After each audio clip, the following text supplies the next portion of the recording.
कहा जाता है अगर भगवान में विश्वास रखें तो वो हमें एक नई रोशनी और हमें एक नया रास्ता दिखाते हैं।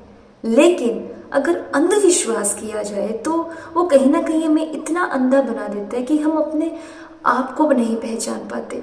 ठीक इससे ही जुड़ी एक छोटी सी कहानी मैं आप सबके साथ शेयर करना चाहूँगी। एक बहुत बड़े शहर में एक बहुत बड़ी इमारत में 5वीं मंजिल पर आग लग जाती है। अब जैसी आग लगती है लोगों को पता चलता है तो वो इधर उधर भागना शुरू कर देते हैं बचने के लिए। लेकिन वहाँ एक ऐसा व्यक्ति होता है जो मना कर देता है बाहर जाने के लिए।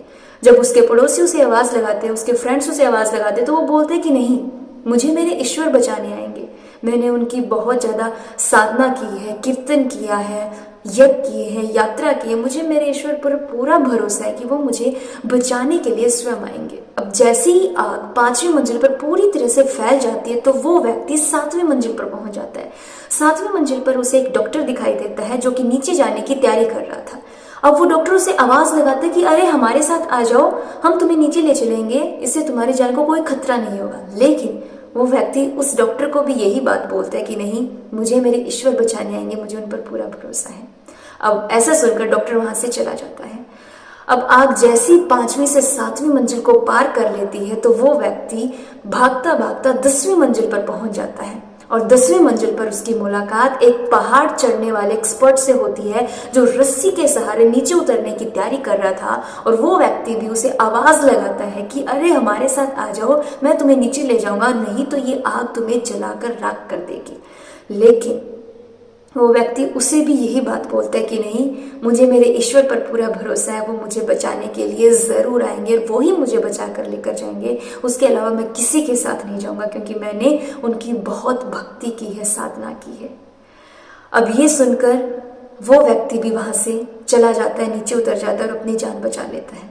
उसके बाद कुछ ही देर बाद फायर ब्रिगेड वाले लोग वहां आते हैं और उन्हें उसे बोलते हैं कि अरे हमारे साथ आ जाओ, हम तुम्हें बचाने आएंगे, क्योंकि कुछ ही देर बाद ये इमारत पूरी जलकर राख हो जाएगी। लेकिन वो यही बात उन्हें बोलता है कि नहीं, मैं आपके साथ नीचे नहीं आऊंगा, मुझे मेरे ईश्वर पर पूरा भरोसा है। अब ये सुनकर वो फायर ब्रिगेड वाले वहां से चले जाते हैं और कुछ ही देर बाद वो व्यक्ति आग में जलकर तबाह हो जाता है। अब मरने के बाद जब वो व्यक्ति भगवान के पास पहुंचता है तो वो हाथ जोड़कर भगवान से कहता है कि हे ईश्वर, मैंने आपकी इतनी भक्ति की, तप किए, यज्ञ किए, इतनी सारी यात्राएं की, आपकी इतनी सारी कथाएं सुनी, भजन किए, उसके बावजूद आप मुझे बचाने के लिए नहीं आए। और इस घटना के बाद धरती पर लोगों का आपके ऊपर से विश्वास उठ जाएगा।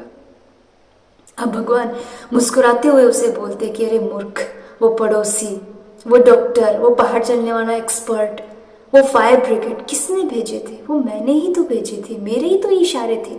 अब जब तुम कर्म ही नहीं करोगे तो तुम्हें उसका फल कैसे मिलेगा? ठीक ऐसा ही हम सबके साथ होता है।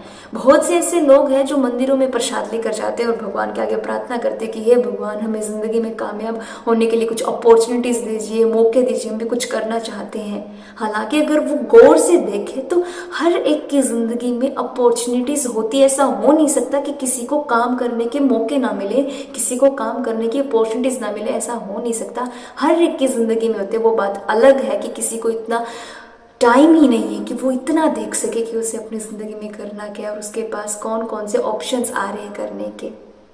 ठीक ऐसा ही उस व्यक्ति के साथ हुआ था, उसने ये देखा ही नहीं और वो आग में जलकर तबाह हो गया। और ठीक ऐसा ही है, बहुत से लोगों के साथ होता है जो ज़िंदगी भर भगवान के आगे ये रोते रहते हैं कि हमें काम नहीं है, काम नहीं है, हमें कुछ काम दीजिए भगवान जी। हालांकि भगवान सबको काम देते हैं।